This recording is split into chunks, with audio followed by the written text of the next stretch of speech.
Welcome back to my channel. ఈ వీడియోలో 8th class chapter 7 ఘనములు మరియు ఘనమూలాలు సంబంధించి 7.1 ఎక్సర్సైజ్ అనేది కంప్లీట్ చేయడం జరుగుతుంది. ఫస్ట్ బిట్ చూసుకుంటే క్రింది సంఖ్యల్లో ఏవి పరిపూర్ణ ఘనములు కావు అన్నారు. సో మనకి ఫస్ట్ బిట్ చూసుకుంటే 216 అనేది పరిపూర్ణ ఘనము అవుతుంది. 6 క్యూబ్ ఈక్వల్ టు 216. నెక్స్ట్ 128 ఉంది. సో 128 అనేది మనకి పరిపూర్ణ ఘనం కాదు. 125 ఉంటే కనుక ఇది 5 క్యూబ్. నెక్స్ట్ 1000 అనేది 10 క్యూబ్ యొక్క ఘనము, పరిపూర్ణ ఘనం. నెక్స్ట్ 100 ఉంది, 100 కూడా కాదు. నెక్స్ట్ 46,656 ఉంది. సో మనకి ఇది పరిపూర్ణ ఘనము అవుతుంది. ఏ విధంగా అంటే మనకి ప్రధాన కారణాంకాలు లబ్ధంగా రాస్తే ఇది ఏ విధంగా వస్తుందంటే 2 cube into 2 cube into 3 cube, 3 cube into 3 cube. So ఈ విధంగా చేసినప్పుడు ఇది మనకి పరిపూర్ణ ఘనం అవుతుంది. సో మనకి కాని వల్ల ఏమిటంటే సెకండ్ బిట్, ఫోర్త్ బిట్, ఈ రెండు కూడా పరిపూర్ణ ఘనములు కావు. ఈ మూడు పరిపూర్ణ ఘనములు అవుతాయి. నెక్స్ట్ ఏ కనిష్ట సంఖ్యచే గుణించిన క్రింది సంఖ్యలు పరిపూర్ణ ఘన సంఖ్యలు అగునో కనుగొనండి అన్నారు. ఏ కనిష్ట సంఖ్యచే గుణించిన 243 ఉంది. సో 243 అనేది మనకి పరిపూర్ణ ఘనము కావాలంటే ఏ సంఖ్యతో గుణిస్తే పరిపూర్ణ ఘన సంఖ్య అవుతుందో చూసుకోవచ్చు. సో మనకు ఫస్ట్ బిట్ తీసుకుంటే 243ని ఏ కనిష్ట సంఖ్యచే గుణించిన క్రింది సంఖ్యలు పరిపూర్ణ ఘన సంఖ్యలు అవుతాయని అన్నారు. సో మనకి 243 తీసుకుంటే దీని యొక్క ప్రధాన కారణాంకాలు లబ్ధంగా రాస్తే మనకి ఇందులో 2 అనేది క్యాన్సిల్ అవుతుంది, 3 క్యాన్సిల్ అవుతుంది. ఎందుకని ఈ 3 యాడ్ చేస్తే మనకి 2 + 4 = 6, 6 + 3 అంటే 9, అంటే 3తో డివిజిబుల్ అవుతుంది. 8 3 24, 1 3 3, మళ్ళీ 3తో చేస్తే 2 3 6, 7 3 21, మళ్ళీ ఇది చేస్తే 9 3 27, మళ్ళీ దీన్ని చేస్తే 3 3తో అంటే 243 = 3 × 3 × 3 × 3 × 3. సో మనకి ఎన్ని వచ్చినాయి? ఘన సంఖ్య కాబట్టి ఈ 3 ఒక పేరు. సో మనకి ఇక్కడ కావాలి అంటే ఏ సంఖ్యచే గుణిస్తే పరిపూర్ణ ఘనం అవుతుందంటే ఇక్కడ 3తో గుణిస్తే మనకి పరిపూర్ణ ఘనం అవుతుంది. అంటే 243 × 3 చేస్తే మనకి 3 3 ఎంత? 9, 3 4 12, 1 ఉంది, 3 2 6 + 1 7, అంటే 729 అయితే మనకి పరిపూర్ణ ఘనం అవుతుంది. ఇది ఏమవుతుందంటే 3 క్యూబ్ ఇంటూ 3 క్యూబ్. దేర్ఫోర్ కనిష్ట సంఖ్య అంటే ఇక్కడ ఏ కనిష్ట సంఖ్య చేయాలంటే కనిష్ట సంఖ్య అంటే ఎంత? మనకి 3. ఈ 3తో గురిస్తే అది పరిపూర్ణ ఘనము అవుతుంది. నెక్స్ట్ సెకండ్ బిట్ చూసుకుంటే 256 ఉంది. సో 256ని ఏ కనిష్ట సంఖ్యచే గుణిస్తే పరిపూర్ణ ఘనం అవుతుందంటే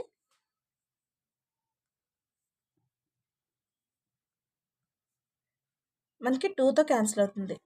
2 1 2, 2 2 4, 2 8 16, మళ్ళీ 2తో అవుతుంది. 6 2 12, 4 2 8, మళ్ళీ 2తో అవుతుంది. 3 2 6, 2 2 4, మళ్ళీ 3తో అవుతుంది. 16 టైమ్స్, మళ్ళీ 2తో క్యాన్సిల్ అవుతుంది. 8 టైమ్స్, మళ్ళీ 2తో క్యాన్సిల్ అవుతుంది. 4 టైమ్స్, మళ్ళీ 2తో క్యాన్సిల్ అవుతుంది. 2 2 0. సో మనకి ఎన్ని వచ్చినాయి? 1 2. సో ఇక్కడ రెండే ఉన్నాయి. అంటే 256 = 2 × 2 × 2 × 2 × 2 × 2 × 2 × 2. సో మనకి ఇక్కడ 3, ఇక్కడ 3.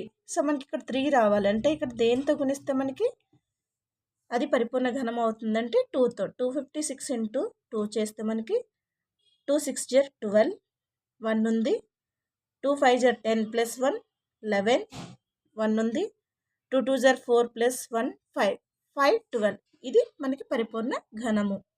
సో ఏ కనిష్ట సంఖ్య అంటే 2తో గుణిస్తే ఈ ఇచ్చిన సంఖ్యని అది పరిపూర్ణ ఘనము అవుతుంది.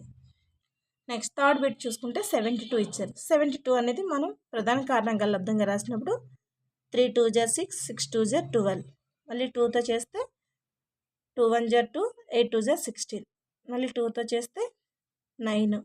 దీన్ని మళ్ళీ 2 అవ్వదు కాబట్టి 3తో చేస్తే 3 3 9, అంటే 72 = 2 × 2 × 2 × 3 × 3. సో మనకి ఘనము కాబట్టి ఇక్కడ 3 కరెక్ట్, 2 అనేది 2 × 2 × 2 3 టైమ్స్ కరెక్ట్గానే ఉంది. సో ఇక్కడ మనకి 2 టైమ్సే ఉంది. సో ఇక్కడ మనకి ఎంత వేస్తే పరిపూర్ణ ఘనం అవుతుందంటే ఇక్కడ 3తో మల్టిప్లై చేయాలి.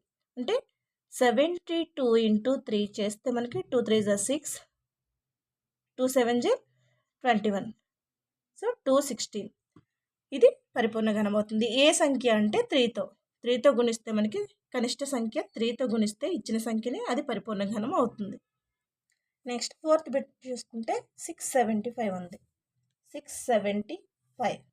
సో ఇది మనకి 5తో అవుతుంది. 3తో అవుతుందా అని చూసుకుంటే ఒకసారి 6 + 7 అంటే 13, 13 + 5 అంటే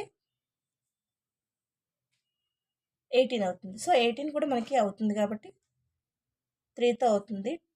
2 3 = 6, 2 3 = 6, 5 3 = 15. నెక్స్ట్ మళ్ళీ ఇది 2తో క్యాన్సిల్, 3తో అవుతుంది. 7 2 = 7 3 = 21, 5 2 = 15, 5 3 = 15, 7 3 = 21, 5 3 = 15. నెక్స్ట్ మళ్ళీ ఇది 3తో అవుతుంది. 2 3 = 6, 5 3 = 15. సో మళ్ళీ ఇది 3తో అవ్వదు, ఎందుకని 2 + 5 అంటే 7 కాబట్టి 5తో అవుతుంది. 5 5 = 0. సో మనకి ఇది ఎంత వచ్చింది? 675 = 3 × 3 × 3 × 5 × 5. సో మనకి ఘనము కాబట్టి 3 తీసుకుంటాం. ఇక్కడ పెయిర్ ఉంది. సో ఇక్కడ మనకి ఎంత కావాలి తెలియదు కాబట్టి ఇక్కడ మనకి పరిపూర్ణ ఘనము కావాలంటే ఇక్కడ 5తో గుణించాలి. అంటే 675 × 5 చేస్తే మనకి 5 5 = ఎంత? 25. 2 ఉంది.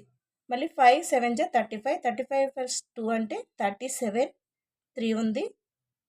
5 6 = 30, 30 + 3 అంటే 33.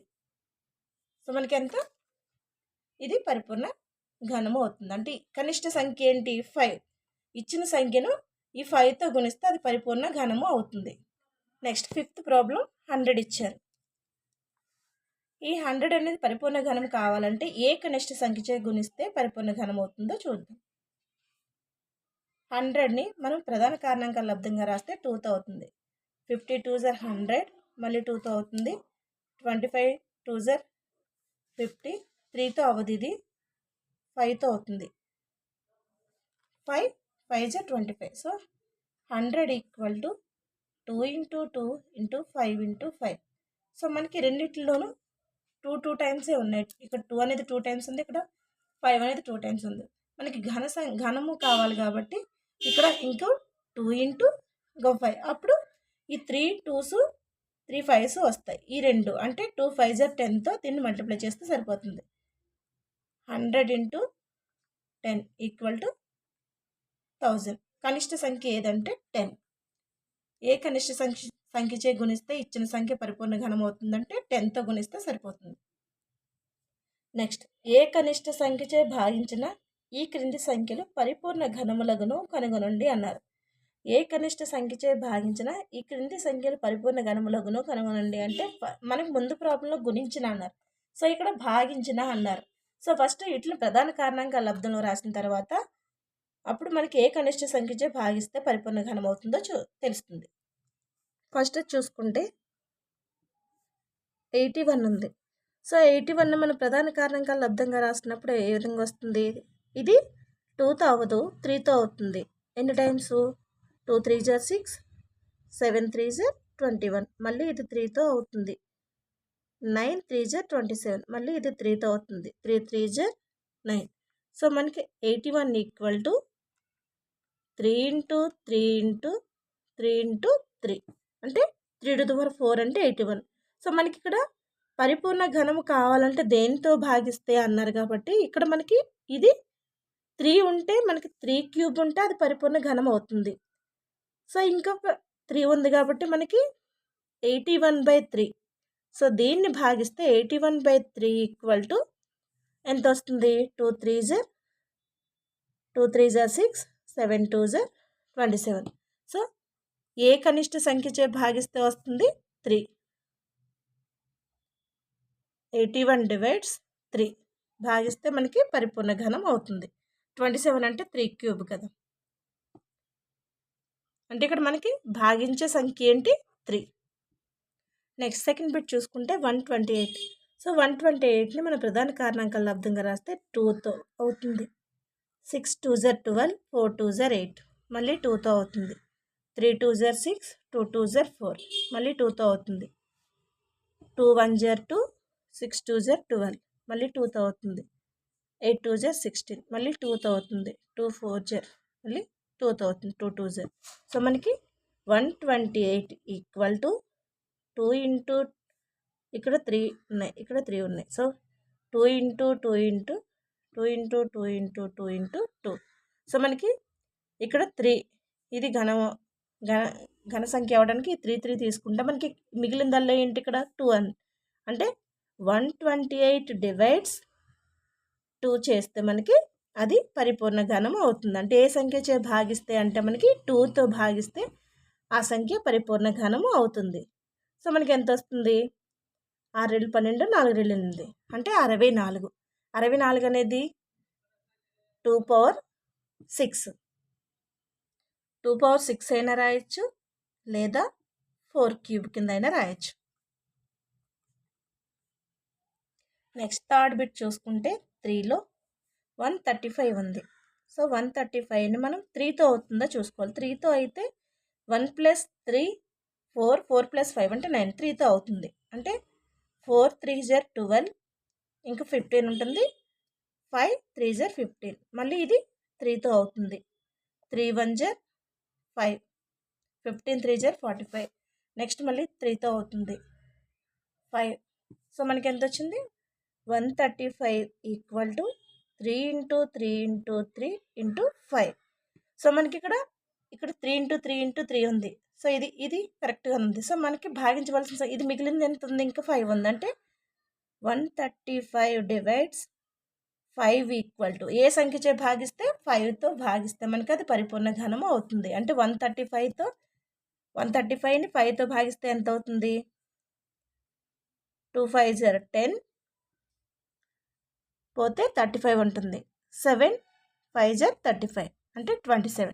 27 అంటే మనకి 3 క్యూబ్. నెక్స్ట్ ఫోర్త్ ప్రాబ్లం చూసుకుంటే 192. 192ను మనం ప్రధాన కారణాంకాల లబ్ధంగా రాస్తే 2తో అవుతుంది. 9 2 జర్ 18, పోతే 12 ఉంటుంది. 6 2 జర్ 12, మళ్ళీ 2తో అవుతుంది. 4 2 జర్ 8, 8 2 జర్ 16, మళ్ళీ 2తో అవుతుంది. 2 2 జర్ 4, 4 2 జర్ 8, మళ్ళీ 2తో అవుతుంది. 2 1 జర్ 2, 2 2 జర్ 4, మళ్ళీ 2తో అవుతుంది. 6 2 జర్ 12, మళ్ళీ 2తో అవుతుంది. 3 2 జర్, అంటే 192 equal to 2 into 2 into 2 into 2 into 2 into 2 into 3. So మనకి ఘనానికి సరిపోయేవి 2 into 2 into 2 1, 2 into 2 into 2 1. So మిగిలింది ఏంటి? 3 ఉంది. అంటే 192 డివైడ్స్ 3 ఈక్వల్ టు మనకి ఎంత వస్తుంది? 6 3 18, పోతే 12 ఉంది. 4 3 12, అంటే మనకి భాగించవలసిన సంఖ్య ఏది? కనిష్ట సంఖ్య. ఈ సంఖ్యను భాగించవలసిన కనిష్ట సంఖ్య ఏంటి? 3 చేస్తే మనకి భాగిస్తే పరిపూర్ణ ఘనం వస్తుంది. 64 అంటే మనకి 4 క్యూబ్ లేదా 2 to the power of 6. 4 cube లేదా 2 to the power of 6. Next fifth bit 704 ఉంది. 704 2తో చేస్తే 3 2 జర్ 6, 5 2 జర్ 10, 2 2 జర్ 4, మళ్ళీ 2తో చేస్తే 2 1 జర్ 2, పోతే 15 ఉంటుంది.